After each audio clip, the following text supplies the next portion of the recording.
আমরা একটা কথা বলছি, অনেকেই দেখেছেন যে WBJDF এর মেল যে অ্যাকাউন্ট, সেখানে একটি মেল এসেছে এবং অত্যন্ত আশ্চর্যজনক ভাবে সেই মেলটি এসেছে। আজকে আমরা স্বাস্থ্য দমন অভিযানে এসেছিলাম, আমাদের যে 5টি দাবি এবং তার সাথে সাথে মিলিয়ে DHS, DME এবং হেলথ সেক্রেটারির পদত্যাগের দাবি নিয়ে আমরা অত্যন্ত আশ্চর্য হয়ে দেখলাম যে সেই হেলথ সেক্রেটারির মেল থেকেই আবার একটি মেল আমাদের এখানে করা হয়েছে এবং একটা বক্তব্য সেখানে জানানো হয়েছে হেলথ সেক্রেটারির পক্ষ থেকে যে যদি আমরা চাই তাহলে নাকি a small delegation team ব্র্যাকেটে লেখা not more than 10 জন তারা নবান্নে আমরা যেতে পারি to discuss with higher government official. ঠিক আছে তো আমরা কয়েকটা কথা স্পষ্ট করতে চাই। 1 নম্বর, এই যে মেলটি এসেছে আমরা কিন্তু কালকে থেকে বলছি যে আমাদের এই 5 দফা দাবি নিয়ে গভর্নমেন্ট কোন একটা সদর্থক বার্তা দিক, কিন্তু হেলথ সেক্রেটারির মেল থেকে এই যে মেল এলো এটাকে কোন সদর্থক বার্তা হিসেবে আমরা একদমই দেখছি না। আমরা এর আগে লালবাজারে যখন গিয়েছিলাম পুলিশ কমিশনারকে তার পদত্যাগের দাবিতে ডেপুটেশন তার হাতে গিয়েছিলাম, তখন তিনি কি বলেছিলেন যে আমার উচ্চতর কর্তৃপক্ষ যদি মনে করে আমার পদত্যাগ নেবে। গতকাল মুখ্যমন্ত্রী কি বললেন যে আমি পদত্যাগ ওনার নিতে চাইনি, কেননা পুজোর ভিড় সামলাতে সমস্যা হবে। এই যে মেল আজকে করা হয়েছে একই জিনিসের ছাপ আমরা দেখছি। যদি আমরা দেখি, আমরা স্পষ্ট জানাতে চাই আমরা কিন্তু আলোচনার পর সবসময় খোলা রাখতে চাই, কিন্তু যেভাবে যে ভাষায় একটি মেল এলো এবং হেলথ সেক্রেটারির মেল থেকে এই যে মেল আসা, এটা আমাদের কাছে অত্যন্ত অপমানজনক। 1 নম্বর।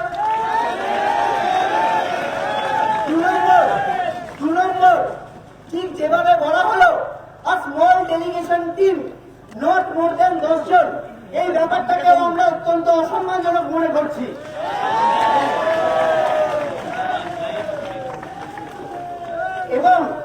এবং আমাদের এখনো এটার বক্তব্য স্পষ্ট যে যেভাবে এই মেলটি এসেছে এরপর দাঁড়িয়ে এই মেলের সাড়া দেওয়ার কোন জায়গায় আমরা নেই। কিন্তু এই কথাটাও আমরা মনে করিয়ে দিতে চাই, যদি কোনোভাবে রাজ্য সরকার এরপরেও কোন সদর্থক ভূমিকা রেখে কোন সদিচ্ছার বার্তা জানান, যদি ঊর্ধ্বতন কর্তৃপক্ষ আমাদের এই 5টা দাবি যার কাছে গেলে আসলে সমস্যার সমাধান হবে বলে এই নিম্নতর কর্তৃপক্ষরা বলছেন, মিনিট গোয়েল জানিয়েছিলেন, ডিএমই ডিএইচএস বলছেন, যদি তাদের কোন বার্তা আমরা পাই তাহলে সেক্ষেত্রে আমরা কোথাও যাব কিনা সেটা সবার সাথে আলোচনা করে আমরা ভেবে দেখতে পারি।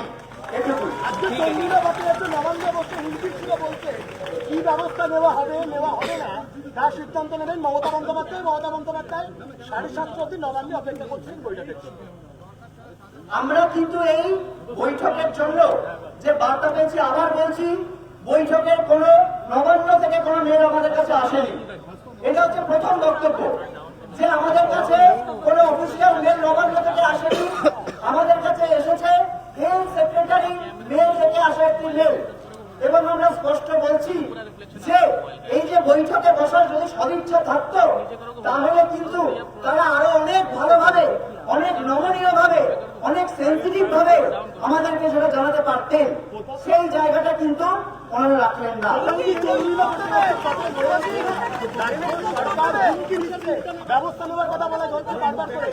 আমি জানি না স্বাস্থ্য নবান্নে বসে কি কথা হচ্ছে। আমরা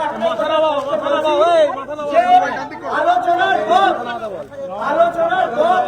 সব সময় খোলা, কিন্তু আজকে আন্দোলনের 32 দিন পর আমরা আজকে এসে এখানে স্বাস্থ্য ভবনের সামনে জমায়েত হয়েছি, তাকে এইভাবে অপমানজনক ভাবে ডাকা, এটা কিন্তু অত্যন্ত আন্দোলনের স্পিরিটকে আঘাত করছে। এইটুকুই আমরা